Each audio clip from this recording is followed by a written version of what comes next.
any film is an enormous privilege. But when, for you, did you feel that sense of privilege on set making this movie most?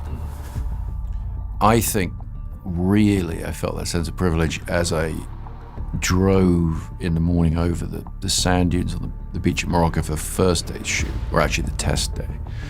And I got to see the Trojan horse half buried in the sand.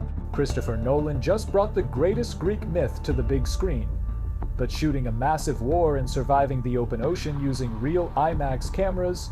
When did you feel most pleased to have cast Matt Damon? I mean, all the time, really. I mean, from day one, everything was tough on this film. Was a completely different kind of battle. This is the insane reality of making the Odyssey. No green screens, no fake oceans. No one could stand between me and home. When Nolan decided to direct this epic, he wanted the audience to feel every single wave and sword strike. The actors and crew were pushed to their absolute limits. You're pining for a daddy you didn't even know, like some sniveling bastard. It wasn't just mentally exhausting, it was physically draining. And also, a lot of the emotional backbone of the movie is set up in the opening. This is a household waiting for master. We need the audience to feel a sense of desperation for Matt to return. I want you to choose me. The cast had to endure grueling training and wear heavy soaking wet armor for hours on end. Absolutely. What questions are they asking you from an industry perspective? I mean, a lot of people want to know how Chris works on set, Yes. but I suppose specific to this movie is like, how did he do the Cyclops and how he does, all these bits of the Odyssey that we know. So that was the main thing with this movie. And when you are dealing with practical effects of this massive scale, sometimes things just don't go as planned on set. Action! There's a video I watched, it sort of came into my life maybe March this year, where a marathon runner is running the LA Marathon, and they say you. Hey Chris, hey, how we doing? All right, how are you doing? And your dog, I believe Charlie is your dog's name. Charlie is my dog's name, yeah. And he goes, oh hi, I loved Oppenheimer, and then runs off. Love Oppenheimer, by the way. Thank you. Congrats. And in that moment, and I promise you this is true, I started to find a part of the Odyssey unlocked for me, because this is a movie, in some aspects, about a dog. Yes. And you use Charlie's tail as the working title, right? Indeed. But the real magic happened behind the camera. From building gigantic real-life ships by hand to choreographing raw, bloody, hand-to-hand combat sequences, every single detail of Ithaca was crafted from scratch. No shortcuts were taken. It wasn't just a movie set, it was a real-life epic journey. It's crazy. And I also don't think I ever saw him go to the bathroom. No. And I know that's not what they want us to be talking about right now. Just doesn't happen. I don't think I ever, he's always on set. He's always present. Yeah. It took months of blood, sweat, and millions of dollars. But in the end, they created a cinematic masterpiece that will define modern cinema for years to come. We're gonna go. Action! We're talking 10 cups of black tea. He's got the video monitor in front of him. Action! He survived the most brutal war in human history. He fought for 10 long years, thinking the worst was over. But he was wrong. And I really, really wanted to make sure, it was almost like a golf hole. It's like we needed to hit the fairway so Matt could bring it home. Oh, that's nice. And I really felt a lot of pressure when we were doing those scenes. His biggest and deadliest battle was just beginning. This is the story of a king who defied the universe, fought mythical monsters, and crawled through hell itself.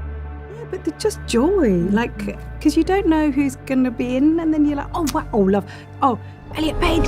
Who's looking after your wife and son? You know, like you're just going through everybody and just, for me personally, just in awe of everybody and just so excited to, be in a movie with everybody, but also then go see their work because you love what they do. Just to get his family back.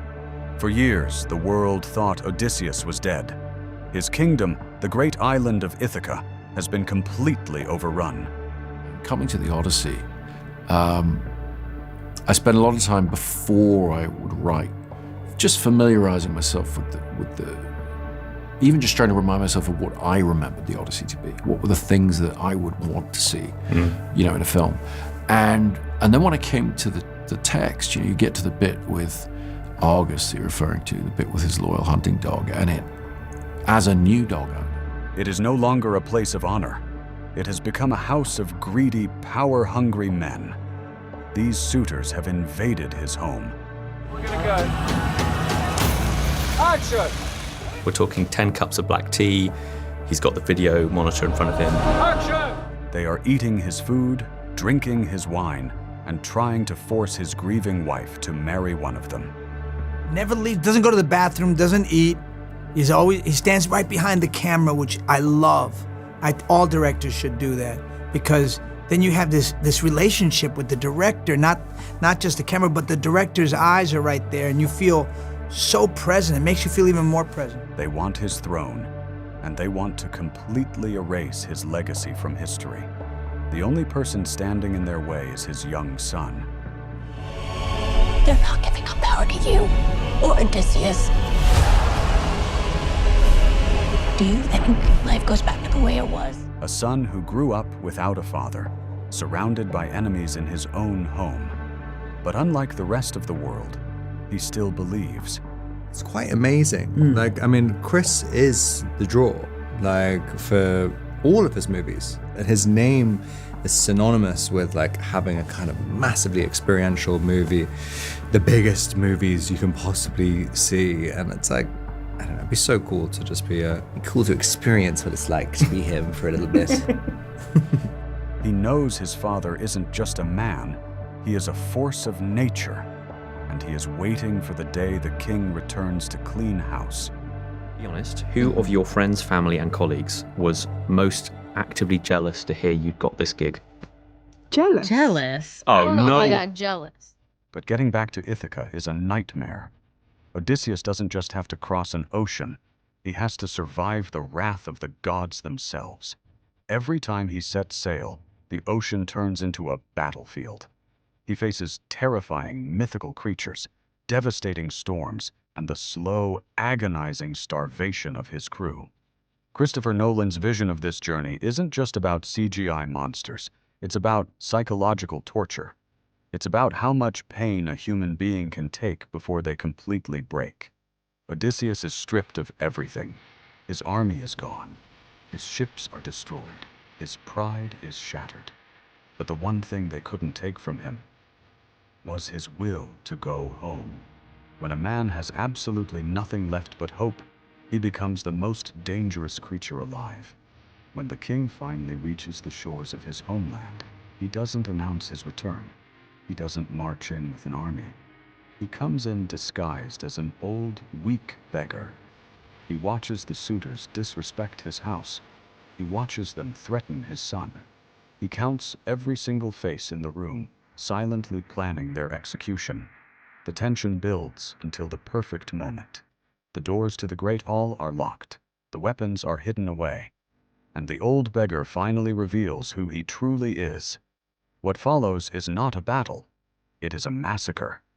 Odysseus and his son unleash years of built-up rage, delivering pure, bare-knuckle justice to every single man who disrespected their family.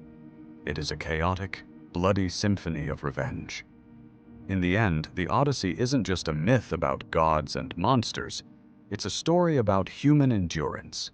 It proves that no matter how far you are pushed, no matter how impossible the odds, the love for your family is the most powerful weapon on Earth.